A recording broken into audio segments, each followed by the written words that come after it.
கவுண்டம்பாளையம் தொகுதி சட்டமன்ற உறுப்பினர் ஆறுகுட்டியை புறக்கணிக்கவில்லை என பன்னீர்செல்வம் அணியைச் சேர்ந்த சட்டமன்ற உறுப்பினர்கள் தெரிவித்துள்ளனர். கோவையில் செய்தியாளர்களிடம் பேசிய அவர்கள், என்ன நிர்பந்தமோ எங்கள் மீது பழி போடுகிறார் என தெரிவித்தனர். நாங்கள் ஜனாதிபதி தேர்தலில் வாக்களிக்கவும் சட்டசபை நிகழ்ச்சிகளில் கலந்து கொள்வதற்காகவும் கடந்த ஞாயிற்றுக்கிழமை சென்னை போனோம். 3 பேரும் விமானம் மூலமாக ஒன்றாகத்தான் சென்றோம்.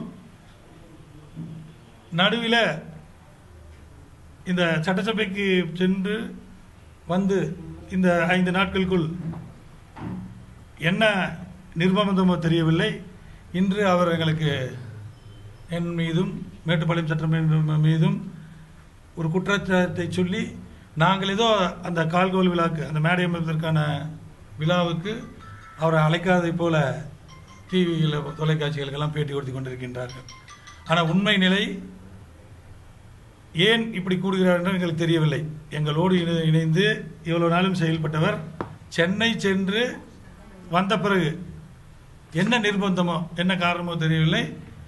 ஏதோ நாங்கள் அழைக்காத போலவும், நாங்கள் ஏதோ அவர் புறக்கணித்து விட்டார் போலவும் சொல்கிறார்.